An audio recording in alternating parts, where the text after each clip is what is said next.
Hey there everyone. Today I'm going to talk about Office configuration file, or sometime we say it configuration.xml, as this configuration file empower you to decide which app to install, what language you want, which update channel you want, and you can avoid any junk or surprise that you do not want part to be. Because when you go with Office standard installation, you don't have any option to choose from, and they did it intensely because they need to take care of everyone. Alright, so enough of a talk, let's see, and I will try to help you step by step to make this configuration file. So for that, we need to click here on create.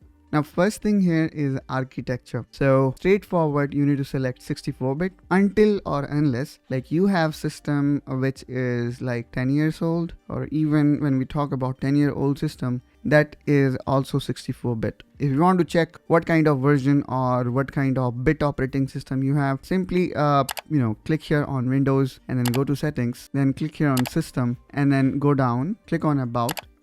And then here in system type, you should see 64-bit operating system. Rare is the chance you see something else. If you see something like x86, then you have 32-bit operating system. In that case only, you need to select this 32-bit. All right, now let's talk about our next step. So here comes the Office suite, and here I would suggest you to choose the Office suite that you either want to buy. So, sometimes users also prefer this method to download the trial version. So in that case, you can choose the most appropriate Office. Let's say, for example, you are an IT admin for enterprise, then probably you're going to go with Microsoft 365 apps for enterprise. Or let's say you are a small to large business company, then probably they can prefer Microsoft 365 apps for business. I'm not gonna go much in depth in what is difference between Office 365 apps for enterprise or business. If you want to see that kind of comparison, do let me know in comment down below. I will definitely come up with that kind of video. Now let's talk about the normal users like you and me. I think if you want to try, then you can try for Professional Plus 2024, which is Perpetual version, like you need to pay one time. Or you can go for Office 365, which by the way do not have any configuration file, because if you already have Microsoft 365, you will not prefer this way. Alright, so in this way guys, you will get gist of what kind of version you need to go with. Now after deciding the Office version, let's say I'm gonna go with Office LTSC Professional Plus 2024. There are some add-ons. For example, you want to go with Visio. Visio, I would say, is an excellent tool to create flowchart. If you want to buy that, or even if you want to try, you can try. And then it also comes in two different variants, standard and professional. Professional is of course more advanced. What is the difference? Well, you can check out that in the Microsoft. If you want me to cover, I also can cover, but definitely it needs separate video because this one going to be too lengthy. So let's say, yeah, I want to try it. Let's say LTSC standard. Now same is the case with project, and then additional product, there is nothing. Now let's go down here. Now it is asking us like which update channel you would like to go with. Now since this is Perpetual, you're gonna see the single update channel. And then the version here, probably everybody would like to go with latest, or sometime what happen is because of some another software you are facing problem due to some kind of incompatibility, and in that case you can go for specific version. So yeah, that could be sometime case why people will prefer or would like to go this way. Now let me actually choose Microsoft Office 365 for enterprises. And the reason why I am choosing this, so here there are some additional options now enabled or opened up. For example, in case of additional product, we have got these options, which is Office 365 Access Runtime and Language Pack. Now there is one more important thing most of people do not see here. So whatever we are selecting, the same is being listed here as a visual. Let's say you do not want to keep anything, you can also make adjustment from here. So let's say I do not want language pack, I can close this, and now here you can see the the modification is done. Now, as we have seen in case of Perpetual, we do not have any update channel, but here we do have, because when we talk about Office 365, which is subscription based model where you are not paying Microsoft one-time fee, rather you are paying it every month or year based on the kind of subscription pack you have taken. So in this model where you are never going to buy Office again, the Office always remain latest. So what they do, they will keep on releasing new features. Of course, since you are installing it for enterprise, so these features are much more baked, or I would say much more stable. They will be releasing it in beta first and then probably to the consumer grade, and then they are bringing it for enterprises. So from here you can choose whichever way you want to go.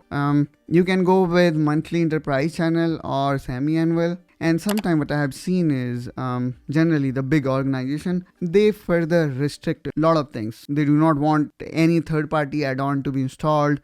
They generally go with even deeper level of customization. Now let's say I'm gonna go with semi-annual enterprise channel. Now here in version, again you can choose a specific version or you can go with latest. Now comes the apps. So here also based on the bundle you want to purchase or you want to create, you can customize it. For example, now a lot of companies, they do not prefer to go with Skype, so here we have disabled it. And then many companies, they do not use Access Publisher, and this way guys we can completely customize it the way we want. So in this way guys, you can customize the apps that you want to install in your system. Now let's click on next. Now comes the language. So here you need to define or select the primary language. So I would really appreciate that Microsoft Office came up with so many languages. And why don't they? I mean, after all, they are one of the best or the best productivity suite available in the entire planet. So it is expected from them. So from here you can choose your language, and then if you would like to go with additional language, you can also install that. So let me actually select Hindi.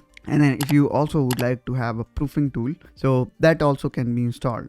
Now after, let's click on next. Now here you need to define like how you're going to deploy Office. Okay, so for normal users, I think they can keep it as it is. For power users, probably you already have downloaded Microsoft Office and then you have kept it in a certain common source path from where your entire team can access. They will prefer going local source, or even somebody keep it in network so they can access it. If you are normal user, again I would say keep everything as it is. You do not need to touch anything. For power users, of course, they can further customize it. And as I was mentioning, a lot of enterprise, they will not even prefer this local source, which is generally preferred by small to medium scale industries. Most of enterprise level customer will prefer Microsoft Endpoint Configuration Manager. Me as an individual contributor, probably I'm gonna go with this Office Content Delivery Network. Now here you also have option that you can shut down running applications so that there is no hindrance, there is no incompatibility or challenge. Well, that's very rare case I would say, but still if you want to do, you can do that. Now I'm gonna again click on next. Now here the next option is again for update and upgrade, which is again almost same as we have seen in case of installation. So again, in the same way you can customize it. I would say I'm gonna keep it as it is. Now here the next option, which kind of give you option to uninstall the previous version of Office. So if you want to do that, you can do that. If you want to keep the previous version, you need to uncheck it. But I'm gonna keep it checked so that I do not want two Office installations in my system. Now let's click on next. Now comes the licensing and activation. So here again, I would say it's up to you if you want to activate your license term right now, or you want user to do that. That's up to you. Now product key, probably we will see that during activation time. But here actually, especially in case of enterprises where Office is already pre-activated, they generally do that by themselves by, accessing license from certain path. Now let's click again on next. And then here you can provide your organization name, for example, XYZ Corporation. All right. And then further here you can add more information for documentation purpose. So the application preferences is one of the most powerful but least understood part of config.office.com. And generally what happens is a lot of people do not touch it. So if let's say this page lock important behavior, so what we can do here is the following. Of course, you can disable or enable certain setting. For example, you want to set up a SharePoint product name. Here you can do that. So you can see here the amount of customization being offered from Microsoft Office. It have like 40 pages. So Microsoft have given us that much granular option to further customize Microsoft Office. For example, here the first option is disabling the 3D model file format list. So if you want to do that, you can do that. Okay. So this way, guys, you can customize it the way you want. So let's say if we have chosen this first option, if you would like to disable certain 3D model file format list, here is, I would say, complete explanation. Let's say I do not want FBX. So I'm going to type here FBX and that's it. Now, if I go back here, you can see it says configured. And I'm just thinking of here, you can see it is also being added. So this way you can even customize it at a very granular level. All right, so now our customization is complete and ready.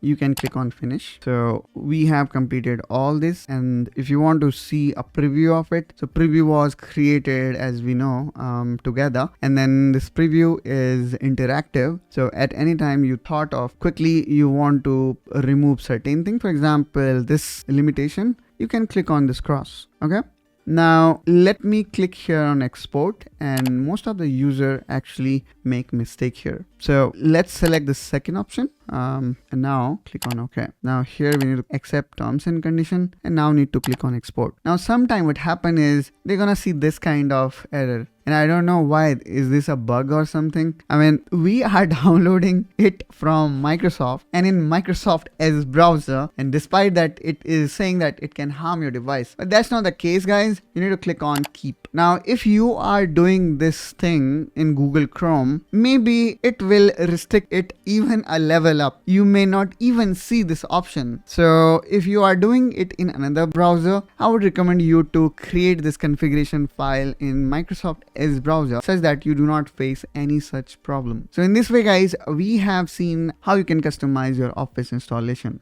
Now let me also open this file and let me show you what actually is inside. So let's click here on edit, and here we have opened it in Microsoft Notepad, and here we can see this is configuration ID, and this is the update frequency, and then this is the variant, and then we can see the language that we have added, and then excluded apps. So let's say if you want to install Teams, probably I'm gonna remove this. So here also, if you want, you can make these changes if you are a power user especially.